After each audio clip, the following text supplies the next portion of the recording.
Massacre de Altamira, Seita, Magia Negra e o Terror Real de 1989. Em 1989, a cidade de Altamira, no interior do Pará, tornou-se palco de um dos episódios mais brutais da história criminal brasileira. O que parecia ser apenas uma série de desaparecimentos de crianças, em pouco tempo, revelou-se como um pesadelo coletivo. Assassinatos cometidos com requintes de crueldade, mutilações e fortes indícios de práticas de magia negra. O chamado Massacre de Altamira não apenas expôs a vulnerabilidade da infância na Amazônia, mas também abriu uma das investigações mais sombrias e controversas do país: o início do horror. Entre os anos de 1989 e 1992, a pequena cidade de Altamira, no Pará, começou a mergulhar em um cenário de medo e desespero. Meninos com idades entre 8 e 14 anos simplesmente desapareciam sem deixar vestígios. Eram sempre crianças pobres, vindas de famílias que mal conseguiam sobreviver. Muitas delas moradoras das áreas mais afastadas e esquecidas pelo poder público. Eram garotos que brincavam nas ruas de terra batida, que saíam para vender pequenos produtos, ajudar em casa ou buscar água, e nunca mais retornavam. Logo, um padrão terrível chamou a atenção da população e, posteriormente, das autoridades. Todas as vítimas eram do sexo masculino e viviam em condições de extrema vulnerabilidade. Não eram desaparecimentos aleatórios, mas escolhas calculadas, friamente planejadas por alguém que conhecia muito bem a fragilidade social daquelas famílias. Os dias se transformavam em semanas, e as buscas se tornavam cada vez mais angustiantes. Muitas mães percorriam delegacias, hospitais e até cemitérios em busca de respostas, enquanto a polícia parecia incapaz de dar explicações concretas. A sensação era de que havia uma força invisível caçando meninos pobres em Altamira, e ninguém sabia quando o próximo seria levado. Com o tempo, os primeiros corpos começaram a ser encontrados. O choque foi imediato e paralisante. Os meninos não estavam apenas mortos. Apresentavam marcas de tortura, cortes profundos e mutilações bizarras, principalmente nos órgãos genitais. Os crimes carregavam uma crueldade que ultrapassava os limites do compreensível.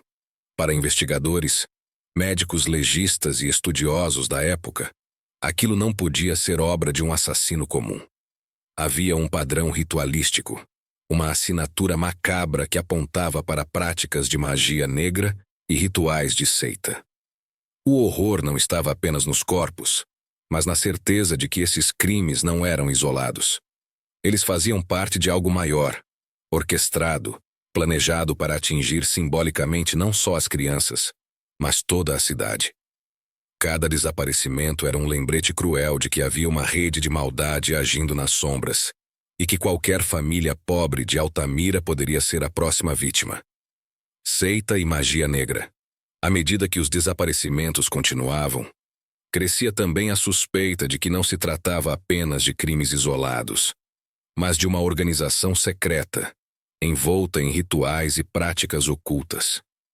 Relatos anônimos e boatos que circulavam nas ruas e nas comunidades mais pobres de Altamira davam conta de encontros misteriosos à noite, onde velas, símbolos estranhos e cânticos em línguas desconhecidas faziam parte do cenário. Especialistas em criminologia que tentaram analisar o padrão das mortes apontavam para a possibilidade de rituais de magia negra, a escolha das vítimas, sempre jovens e vulneráveis, e a retirada meticulosa de órgãos específicos indicavam um conhecimento perturbador e intencional. O medo tomou conta da população, que passou a acreditar que forças invisíveis e sombrias atuavam nos bastidores, além do alcance das autoridades.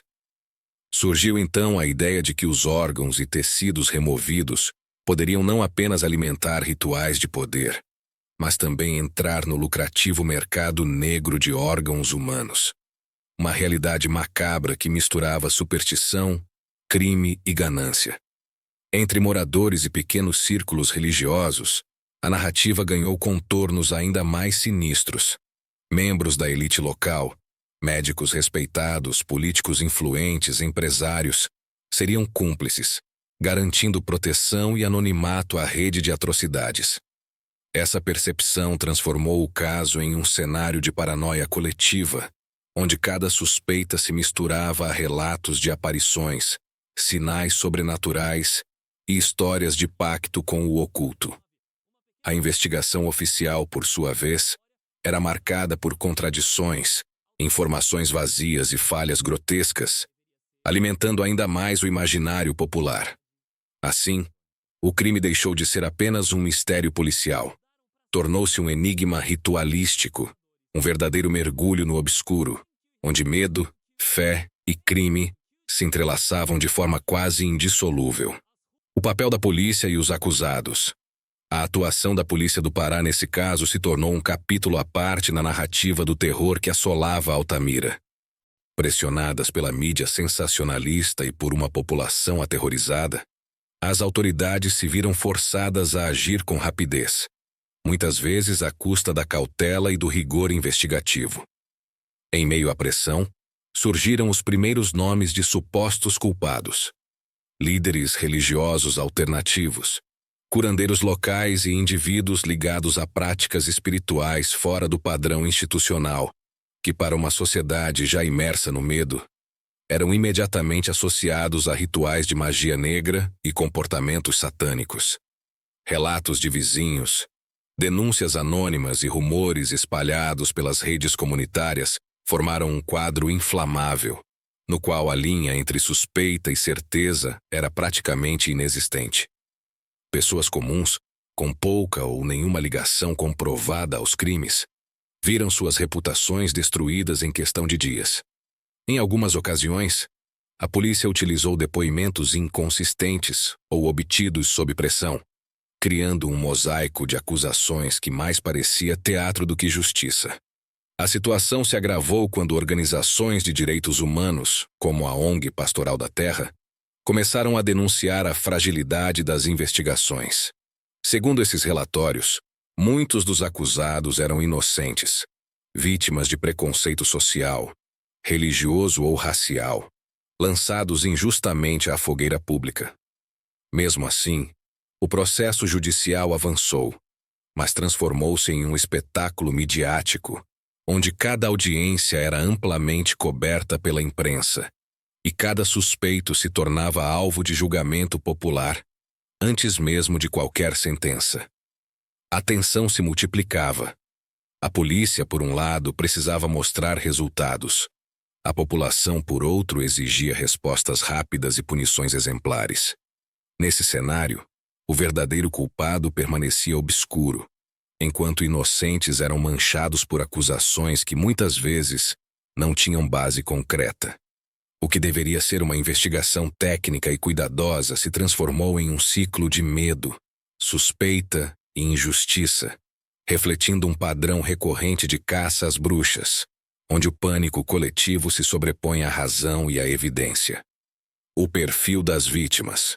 As crianças atingidas pelo massacre compartilhavam mais do que idade e gênero. Eram meninos humildes, invisíveis para grande parte da sociedade, cujas vozes se perdiam entre as ruas de Altamira.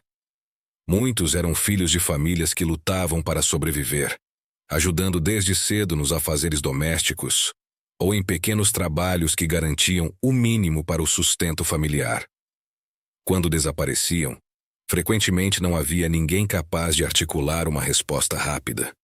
Suas ausências demoravam a ser notadas, criando um espaço sombrio em que o perigo prosperava silenciosamente. O que aterrorizava ainda mais a população não era apenas a perda de inocentes, mas a forma meticulosa como cada corpo era encontrado. Os cortes precisos e limpos sugeriam um conhecimento técnico que ia muito além da experiência comum de um assassino urbano. Pareciam feitos por mãos treinadas, quase cirúrgicas. Algumas vítimas tinham órgãos retirados com extremo cuidado, enquanto outras apresentavam mutilações que indicavam estudo anatômico, planejamento e execução fria. reforçando a ideia de que alguém ou algum grupo dominava métodos assustadoramente especializados. Esse padrão cruel gerava uma ansiedade coletiva. Como poderiam atos tão precisos ocorrer em uma cidade interiorana, sem hospitais de ponta, sem laboratórios sofisticados e sem supervisão médica avançada? Cada novo corpo encontrado reforçava a sensação de vulnerabilidade, e a população começou a imaginar a presença de forças ocultas ou de indivíduos ligados a rituais macabros.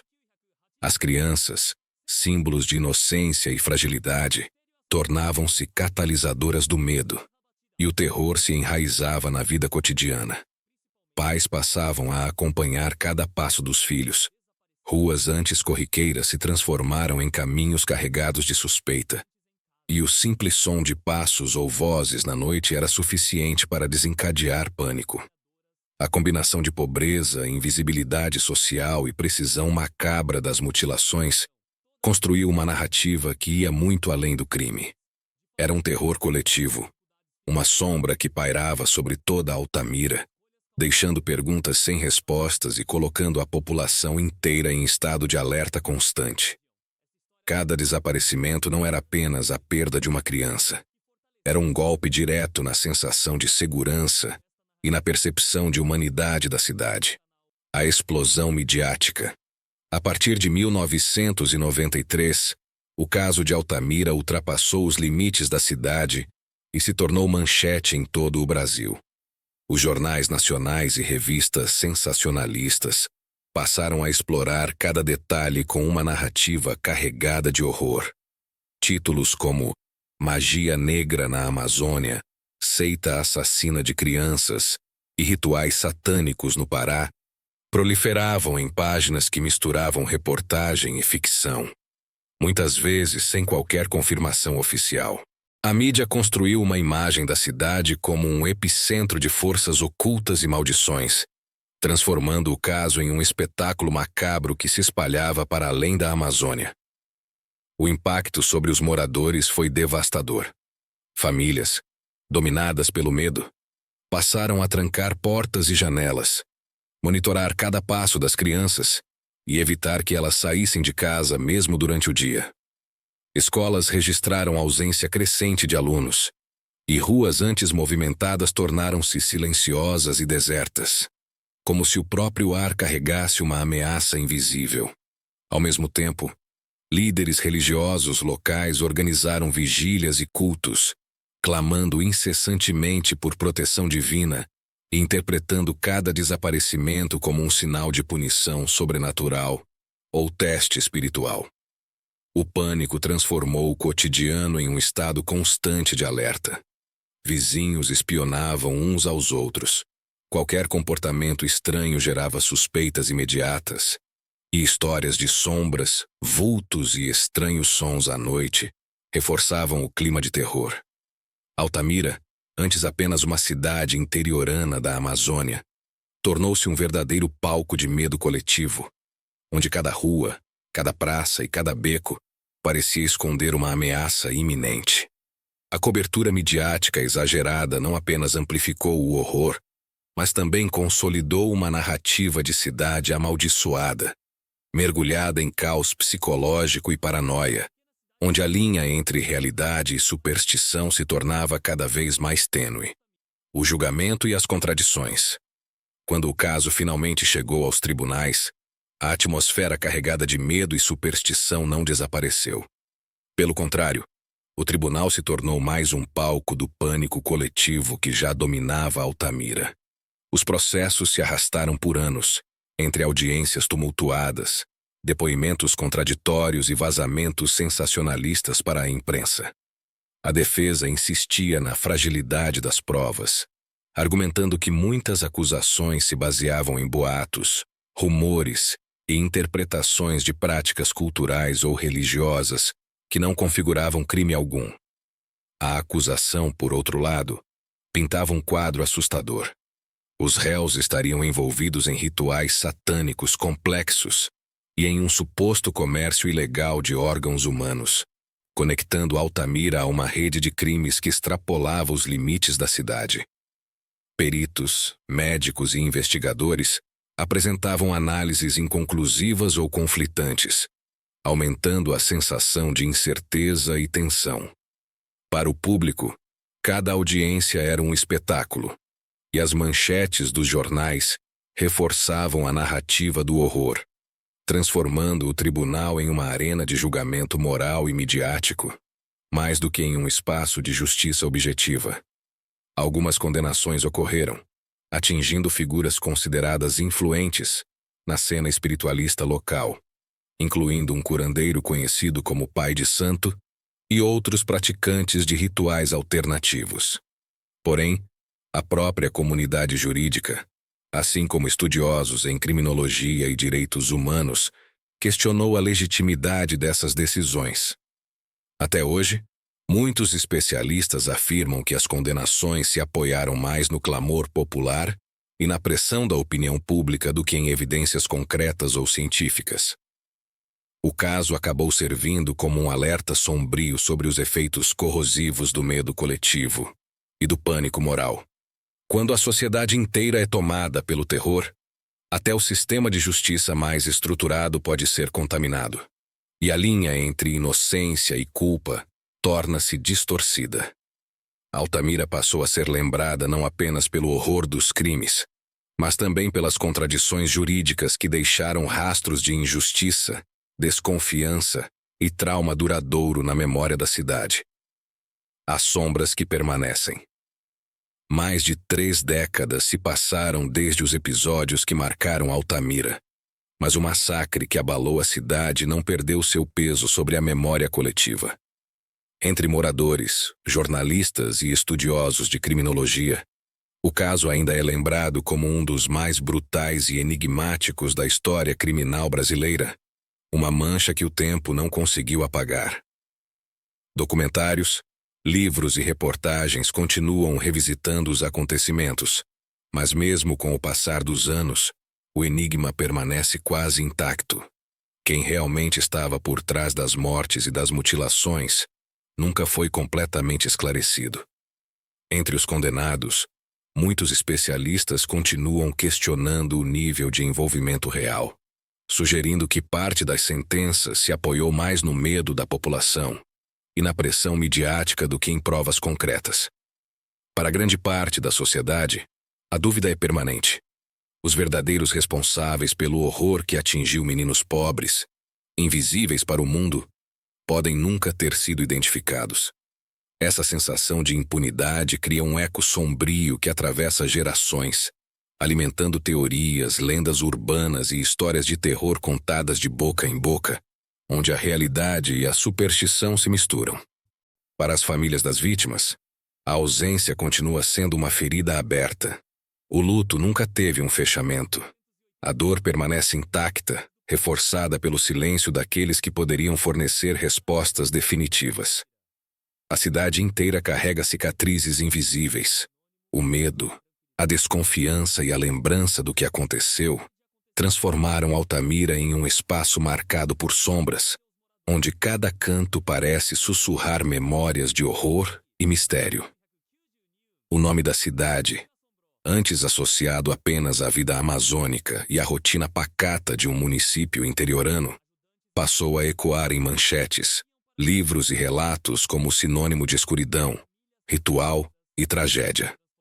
Até hoje, Altamira é lembrada como um lugar onde o mal parecia habitar entre as ruas e vielas, invisível, mas sempre presente, deixando uma marca indelevelmente ligada ao terror, à injustiça e ao mistério que ainda insiste em desafiar qualquer explicação lógica. Conclusão: o massacre de Altamira não é apenas uma história de assassinatos em série. É o retrato de como o medo, a miséria e a crença no oculto podem se entrelaçar e dar forma a um dos capítulos mais assustadores do Brasil. Crianças inocentes foram transformadas em vítimas de um terror que ultrapassou a fronteira da realidade, mergulhando Altamira em um abismo de sofrimento e mistério. Até hoje, ninguém sabe ao certo se os crimes foram obra de uma seita satânica, de traficantes de órgãos ou de assassinos que se aproveitaram do caos. O que se sabe é que o silêncio dos meninos de Altamira ecoa até hoje, como um grito sufocado na escuridão da Amazônia. O caso do massacre de Altamira, ocorrido entre 1989 e 1993, permanece envolto em controvérsias e dúvidas. Diversas pessoas foram acusadas e até condenadas, mas muitas dessas condenações são questionadas até hoje. Apresento um resumo dos principais envolvidos, das condenações e das controvérsias associadas. Condenações e acusações. Anísio Ferreira de Souza, médico espírita condenado a 77 anos de prisão por homicídios de crianças. A condenação baseou-se em depoimentos contraditórios de uma testemunha, sem evidências concretas. Durante o processo, a testemunha negou e reafirmou suas declarações, levantando dúvidas sobre a veracidade das acusações. Césio Brandão, médico acusado de envolvimento nos crimes, mas nunca condenado. Após reviravoltas no processo, ele foi libertado e afirmou ter sido usado como bode expiatório pelas autoridades. Amailton Madeira Gomes, acusado de atrair e violentar as vítimas. Testemunhas afirmaram tê-lo visto com sangue após desaparecimentos, mas não há consenso sobre sua participação nos crimes. Valentina de Andrade, fundadora da seita Lineamento Universal Superior, foi indiciada como mentora intelectual dos homicídios. Controvérsias surgiram sobre a interpretação de seus escritos e declarações, e ela nunca foi formalmente condenada. Controvérsias no processo judicial. Fase de instrução. O processo enfrentou falhas significativas, como a ausência de autópsias e perícias nos locais dos crimes. Além disso, testemunhas mudaram suas versões, e a defesa alegou condução parcial do juiz, resultando na anulação de partes do processo pelo Supremo Tribunal Federal. O delegado Éder Mauro baseou o indiciamento em depoimentos de testemunhas sem evidências materiais, o que gerou críticas sobre a fundamentação das acusações. Autor identificado posteriormente. Em 2003, Francisco das Chagas Rodrigues de Brito, preso no Maranhão, confessou ser responsável por 42 homicídios de crianças, incluindo 12 em Altamira. Sua revelação trouxe novas perspectivas sobre os crimes, sugerindo que os verdadeiros responsáveis podem ter sido desconhecidos ou ignorados nas investigações iniciais. Embora algumas pessoas tenham sido condenadas pelo massacre de Altamira, muitas dessas condenações são contestadas devido à falta de provas concretas e irregularidades processuais. A revelação posterior de Francisco das Chagas Rodrigues de Brito como possível autor dos crimes levanta questões sobre a eficácia das investigações e a justiça aplicada na época. O caso permanece como um exemplo de como o pânico coletivo e falhas institucionais podem influenciar processos judiciais e afetar a busca pela verdade. Alerta aos pais e agradecimentos. Pais, mães, responsáveis, nunca subestimem o perigo que pode espreitar quando menos se espera. Cada momento de descuido pode ser suficiente para que crianças inocentes se tornem vítimas de crimes cruéis e inesperados. Este vídeo é um lembrete sombrio de que a proteção dos filhos exige atenção constante, vigilância e diálogo. Não é paranoia, é cuidado. Cada abraço, cada pergunta sobre o dia deles, cada olhar atento pode salvar uma vida. Agradecemos profundamente a você que permaneceu até aqui, assistindo e refletindo sobre esta história terrível.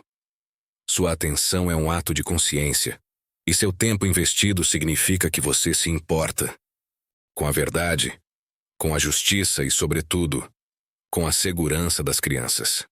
Não se esqueça de se inscrever no News Web Doc para continuar acompanhando investigações reais, histórias sombrias e casos que desafiam a lógica, sempre com a profundidade e o rigor que você já conhece. Ative o sininho para não perder nenhuma novidade, curta o vídeo para apoiar nosso trabalho e compartilhe com pessoas próximas. Informação é proteção. Lembre-se, o mundo é cheio de sombras, mas juntos podemos aprender a enxergá-las e, quem sabe, manter nossos filhos seguros delas.